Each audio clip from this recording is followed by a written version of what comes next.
Welcome once again to Quick Trivia with Mike.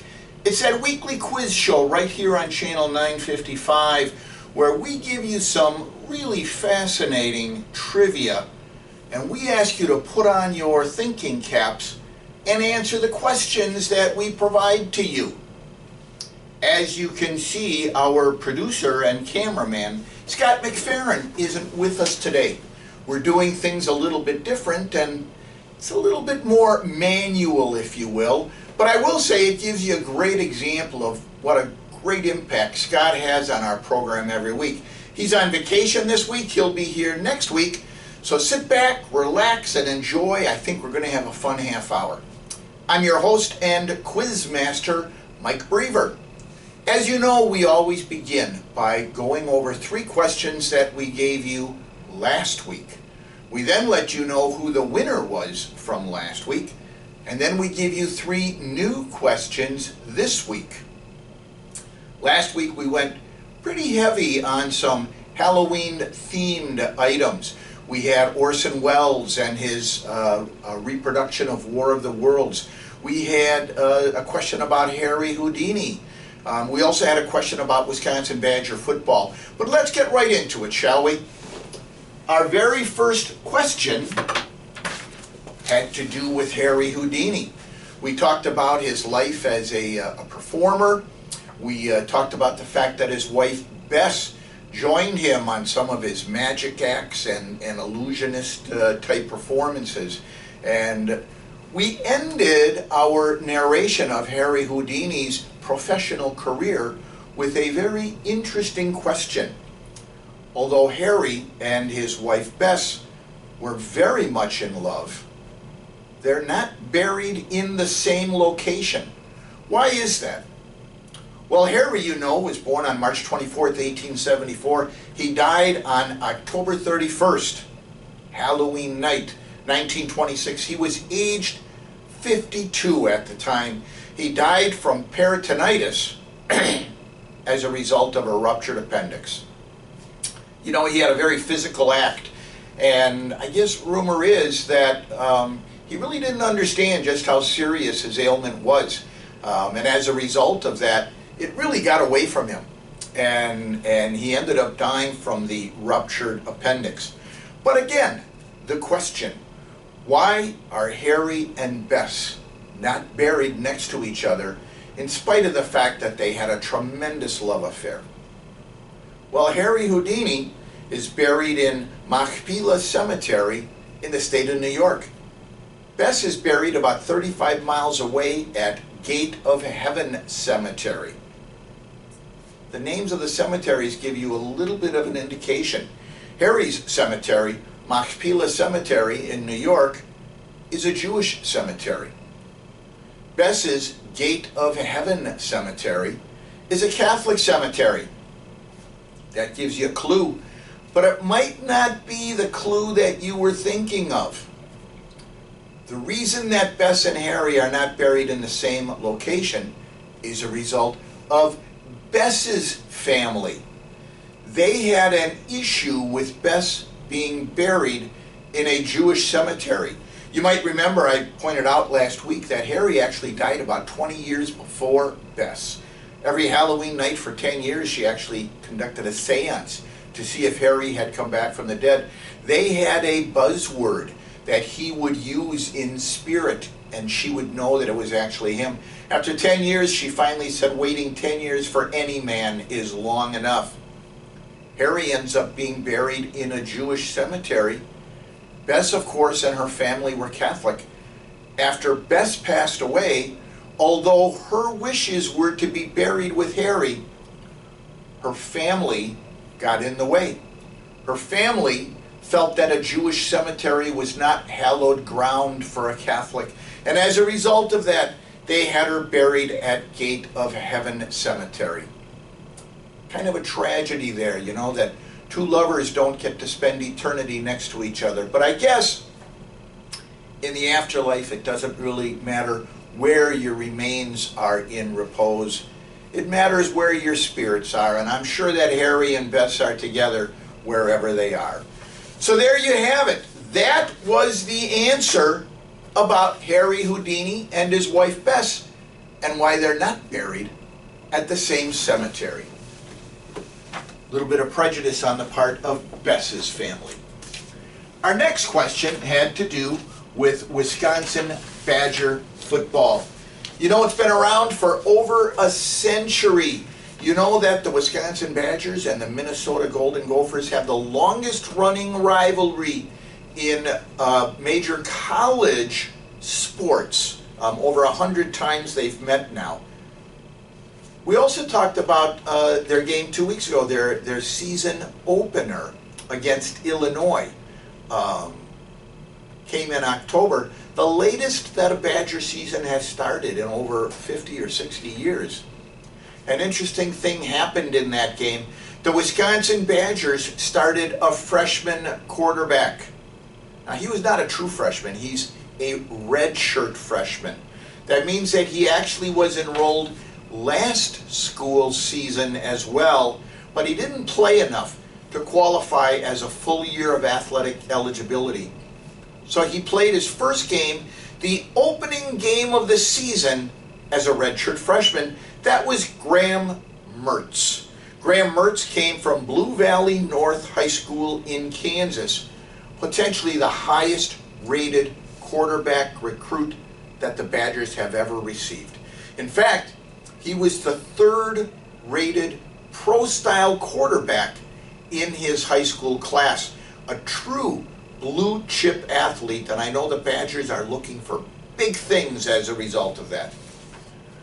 We asked you, when was the last time that the Badgers opened the season, the first game of the season, with a freshman quarterback?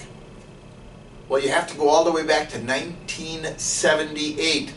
John Jostin started against Richmond on September 16th, 1978. John Jostin led the Badgers to a 7-6 win that day. Kind of a nice start for John. Didn't necessarily need to lead to the most auspicious career. He actually was a two-way player. He played 4 seasons as a quarterback, but in one season he only played 2 downs. So I'm sure it was a redshirt injury situation or something like that. His actual senior year, which was a redshirt year, he played as a defensive back. So he played quite a bit for the Wisconsin Badgers, but he was the last freshman to start the first game of the season for the Wisconsin Badgers until Graham Mertz just 2 weeks ago. So there you have it. That was the answer to question number 2. Question number 3. We told you a little bit about the Mercury Theater's production of H.G. Wells's War of the Worlds on Halloween night, 1938. It really put Orson Welles as a producer and entertainer on the map. You know, it created great havoc to the listening audience. They announced before the beginning of the show that this was a dramatization, but then they entered into the show, which was just a normal entertainment performance. But then they interrupted with news updates of a landing in New Jersey, Grover's Mill, New Jersey, to be specific. They had subsequent updates talking about Martians coming from the spaceship. They were attacking Manhattan. They were knocking down buildings. During several news breaks, the news reporters, in the midst of a very frantic representation of what was going on visually in front of them, the airwaves went silent, as if we'd lost communication with the news reporters. Once again, it caused great havoc, but in many ways, it made the career of Orson Welles. I asked you last week, why was the Martian landing in Grover's Mill, New Jersey? I told you it was an interesting part of the storyline. A writer of the show, Howard Koch, spelled K-O-C-H, Howard Koch, really had a lot of trouble writing the adaptation from H.G. Wells's book. He had to rewrite 4 or 5 times. One time it was too graphic and he had to soften it a bit. One time they didn't think it would be believable because it was too soft and he had to punch it up a bit. One of the things that he decided on was that real places would really highlight the sense of urgency. People would say, I know that place. I know what's going on there. And so he felt that would be very instrumental to the storyline. So while he was working on the script, it occurred to him that there was going to have to be a pitched battle between the Martians and the people of Earth. While traveling through New Jersey, he stopped at a gasoline station and bought a map. When he got back to his house in Manhattan, he laid out the map, closed his eyes, and placed a pencil. When he opened his eyes, it was on Grover's Mill in central New Jersey, and history was born. Pure happenstance, but that's the way it worked. So all of you that are in our writers clubs here at East Castle Place, or maybe you tried writing as a younger person, now you know, sometimes it's not how hard you work, it's whether you get lucky and something just happens to strike a nerve. Grover's Mill lives on in lexicon now throughout history as the place that Orson Welles' adaptation of H.G. Wells' version of War of the Worlds kicked off. And it really added a lot to the storyline. So those are the 3 answers to our questions from last week. We had 2 players in particular who really tried hard, Alex Hill and Kelvin Schrader. They came up with a lot of the answers. However, Kelvin Schrader, for the 3rd week in a row, was able to push his way into the winner's circle. He correctly identified John Jostin. He identified Grover's Mill as a random place, and he identified that Houdini's wife's family prevented her from being buried along with Harry Houdini at his cemetery plot. Alex Hill only got 2 of the questions right. In particular, he identified Brooks Bollinger from 1999 as the last freshman quarterback to open the season. And of course we know now that that's not the case. Neither of our players got the music right. Why would that have been important if both of them had gotten the same number of questions correct? Well, you know the bumper music. The music we enter the show and the music we exit the show with is the tiebreaker. It's different every week. Identify the music, and if you tie with someone else for the most number of questions correct, you will in fact be the winner for the week. None of our players identified the music from this past week. It was Tradition from Fiddler on the Roof.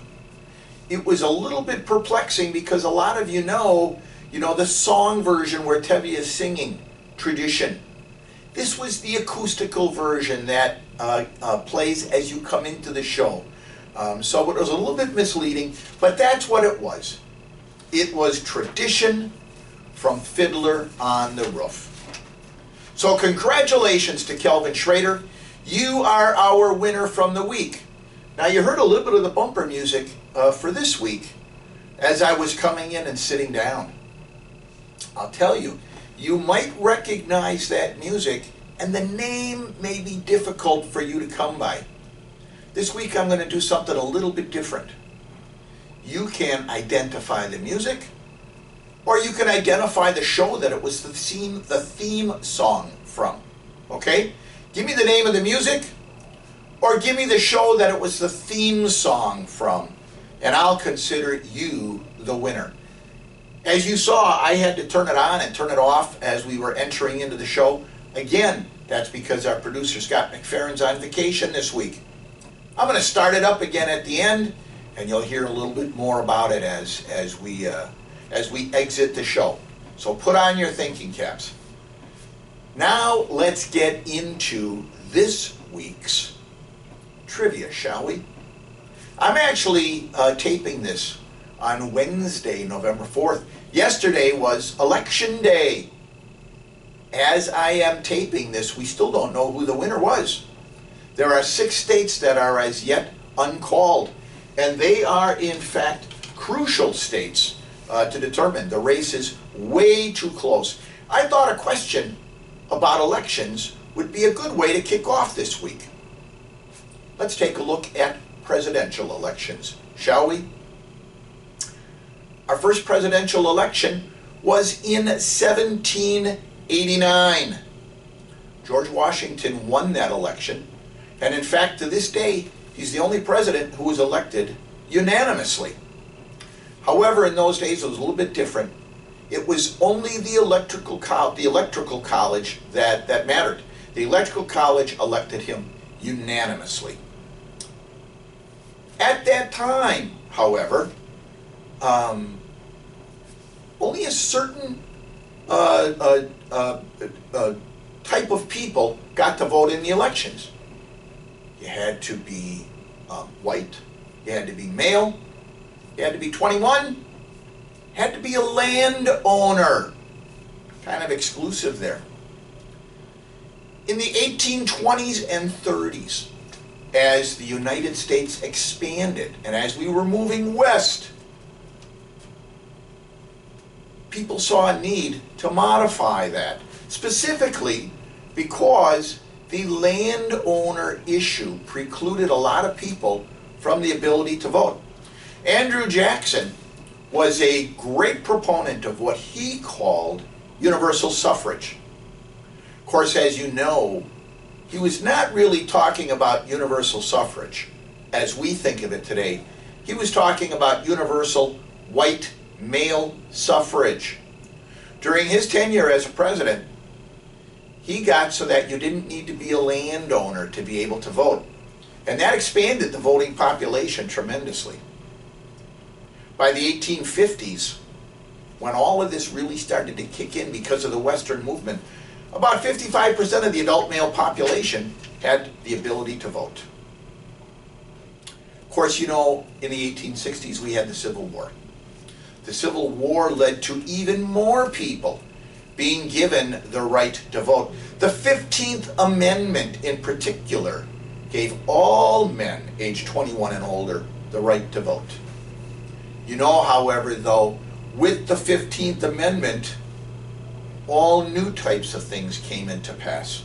Jim Crow laws, literacy tests, poll taxes, etc., designed to keep people from voting.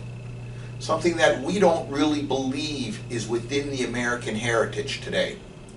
But that was the result of the 15th Amendment, a series of Jim Crow laws that, although the voting population expanded, really held down the number of people that could vote.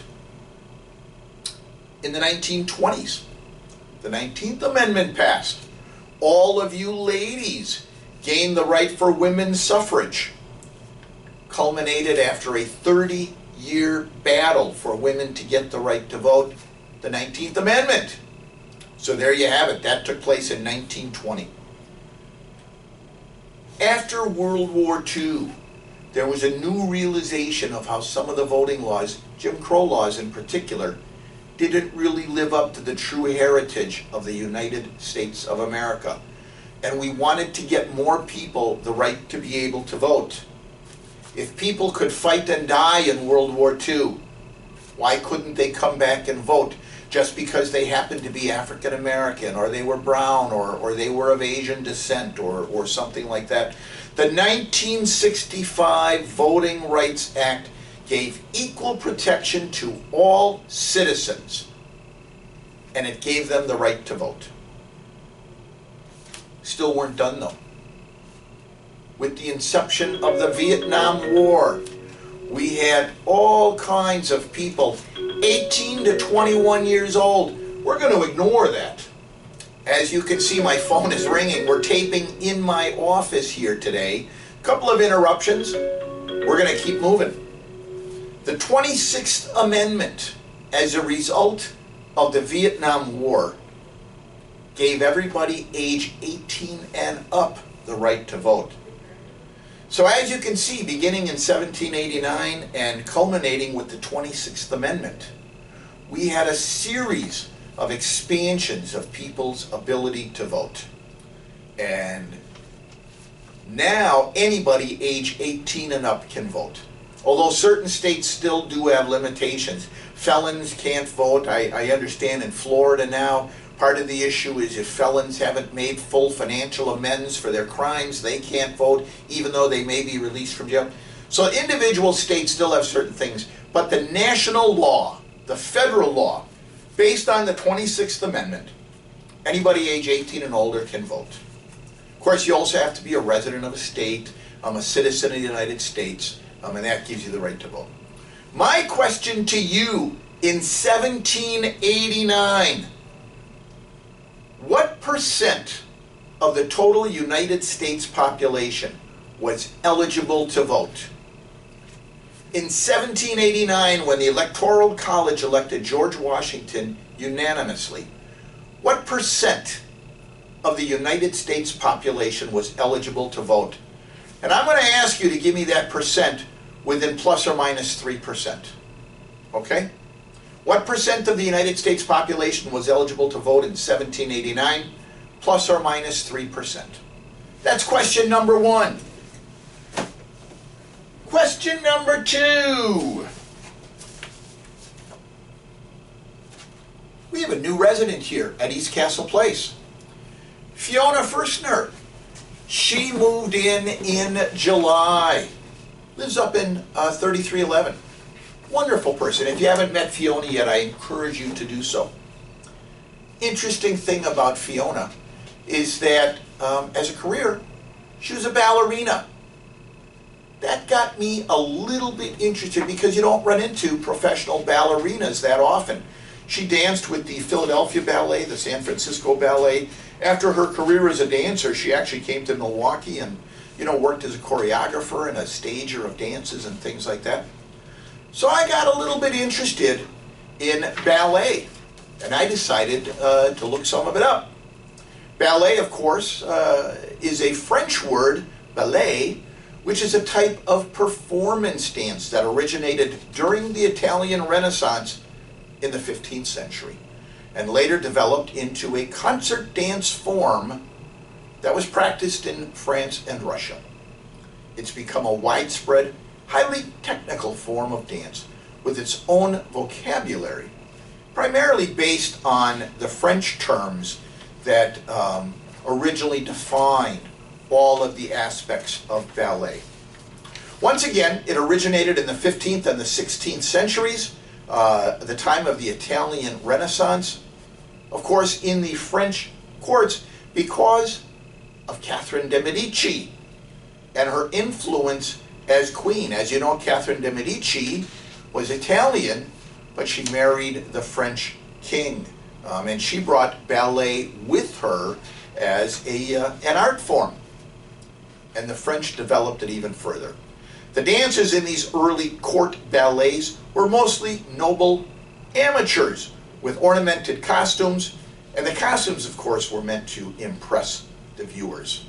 They had extremely restricted freedom of movement, however. That was an era when men were men and women weren't. And so we had to be sure that women didn't step out too far from the norms and entice men too much, The French court ballet actually reached its height under King Louis XIV. Louis founded the Académie Royale de Danse, which is, of course, the Royal Dance Academy, in 1661, and it established standards to certify dance instructors. Ballet started to decline in France after 1830, but it branched off into Denmark, Italy, and Russia. In the 20th century, ballet had a wide influence on other dance genres. Also in this 20th century, ballet took a turn, dividing it from classical ballet and the introduction of modern dance, leading to modernist movements in several countries. We now recognize classical ballet, which is, of course, the traditional ballet, We know the Romantic Ballet, which is an artistic movement of classical ballet, with several productions remaining in the classical repertoire. There's the Neoclassical Ballet. It's usually very abstract with no clear plot, costumes, or scenery. Music choice can be diverse and will often include all different types of neoclassical music. There's contemporary ballet. It's often performed barefoot. I mean, if you've seen ballet dancers up on their toes, I don't understand how they can do the movements barefoot. But contemporary ballet also includes mime and acting. There are many different types of ballet instructions as well. The French method is the classical one, and it forms the basis for all ballet training. There's the Vaganova method, which is a style of ballet training that emerged because of the Russian influence on ballet. There's the Cachete movement, developed by Enrico Cachete. It's known internationally for its intense reliance on the understanding of anatomy, really highlighting the physical form of the body as it gets into the dance. Then there's the Bournonville method, which is a Danish method. And it heavily influenced French ballet in later times. And then, of course, there's the Royal Academy of Dance, which comes from the English style of ballet, and the Balanchine method, which actually is very heavily influenced by American traditions and American cultures. It was born at the New York Ballet. Lots of very, very interesting things. And ballet, of course, has really influenced a lot of the Romantic culture around the world, especially in Europe and in the United States. But there's a question that I have for you about ballet. Very famous dancer said, "No one should be called a defector. I'd like to be called a cultural exchange." Very famous ballet dancer said, "No one should be called a cultural defector. I'd like to be called a cultural exchange." Who was that very famous ballet dancer who said that very famous quote? That is question number 2 in honor of our new resident, Fiona. I do encourage you to meet Fiona sometime, by the way. Wonderful, wonderful personality. Now we're going to get into something that is something that I truly enjoy as well. You all know that I used to work at Milwaukee PBS. I was there for 5 years. I was the director of their fundraising there. I really love PBS programming. For my taste, PBS is the best network in America. In Milwaukee, it's represented by channels 10 and channels 36. Both of those FCC licenses are held by the Milwaukee Area Technical College. For those of you that are on Spectrum Cable, channel 36 is actually channel 16. There is a program on PBS that has been there since 1969, Sesame Street. That program uses a set of actors, the Muppets. I'm a huge, huge fan of the Muppets. You all know that I have 4 children. My daughter, the oldest, is 30. A son of mine, I have 3 sons. My youngest son is 22. My children were growing up at a time when Sesame Street was very, very popular. And as a result of that, the Muppets played a huge role in our household. The Muppets, of course, are the ensemble cast of puppet characters known for their absurd, burlesque, and self-referential style of variety sketch comedy. Created by Jim Henson in 1955. They're now owned by Disney, and Disney has incorporated them into all of their television, film, and music products since their acquisition of it. Back in the beginning, though, following appearances on late-night talk shows and in advertising during the 60s, the Muppets began appearing once again on Sesame Street in 1969. They really gained international recognition through The Muppet Show 1976 to 1981. And they received 4 Primetime Emmys because of The Muppet Show. During the 70s and the 80s, the Muppets diversified into theatrical films. The Muppet Movie, The Great Muppet Caper, The Muppets Take Manhattan. The Muppets continued with their presence in TV, movies, films. 1989, The Jim Henson Hour. 96 to 98, The Muppets Tonight. Used the familiar format of The Muppet Show. 3 films: The Muppet Christmas Carol, Muppet Treasure Island, and Muppets from Space. Believe it or not, we own 2 of those films in our house, so I can play them anytime I want. Again, in 1955, Jim Henson created them. Probably his most famous character, of course, is Kermit the Frog. Many people don't know it, but Jim Henson was actually the voice of Kermit the Frog. You all also know that Jim Henson suffered a tragic death from illness back in the early 2000s, I believe it was. His system just became overwrought with a viral infection that he couldn't fight off, and he ended up passing. We lost a great person at that time. There was actually talk at that time, Sesame Street was considering whether they should have Kermit die as a result of Jim Henson dying. Thankfully, they decided they didn't need to do that. They came up with an impressionist, an impersonationist, someone who could mimic the voice of Jim Henson. And Kermit lives on to this day. And in fact, in September 2017, the Muppets performed a live concert series at the Hollywood Bowl, hosted by Bobby Moynihan. This performance was followed by a second event in July 2018 at London's O2 Arena. This was their first performance outside of the United States. In February 2018, Disney announced that a web television reboot series was in development for Disney+. The project, known as Muppets Live Another Day, was intended as a limited-run series, and it was to be based on the Muppets Take Manhattan, that great Muppets movie from way back when. My question to you: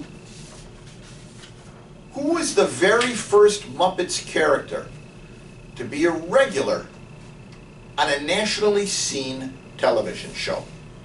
Who was the very first Muppets character to be a regular on a nationally seen television show? That's question number 3. So there you have it, folks. Those are our 3 questions. Before we get into the wrap-up to the show, I just want to extend my apologies to Kelvin Schrader. You all know, of course, now that that my producer, Scott McFerrin, is on vacation this week. There's been some limitations to our ability to do the quality of camera work and music splicing that he does. One of the issues is we're not able to show photographs this week. Kelvin, we're going to get you in this week, or next week rather, instead of this week. But you know you're the winner, and we'll get you in next week along with the winner from this week. We'll show both weeks' winners next week. So there you have our show this week. I'd like to thank Channel 955. I'd also like to thank all of you for viewing and taking a half hour out of your day to join me in this. I have a lot of fun doing it, and I hope you do too. I know with Spectrum you have a ton of things you could be watching, and I'm very happy you take the time to watch this particular program. Again, I'd like to thank the president of ECTV, Tyler Gudex, our executive producer, Laura Wangler, my producer and cameraman, Scott McFerrin, and of course my artistic director, Cooper Ledvina. I've said it many times, but Scott and Cooper are the backbone of this show, and they really do a wonderful job. And you can probably sense the difference in quality this week. My apologies, but I hope you enjoyed the show nonetheless. I'm your host and your quiz master, Mike Brever. Again, until we get to see you again, I ask you all to please be safe and be patient. We will all be together soon enough to enjoy that wonderful East Castle Place hospitality. Now, let's play that bumper music once again. Once again, identify the music or the show that it was the theme song from, and it will be your tiebreaker for this week.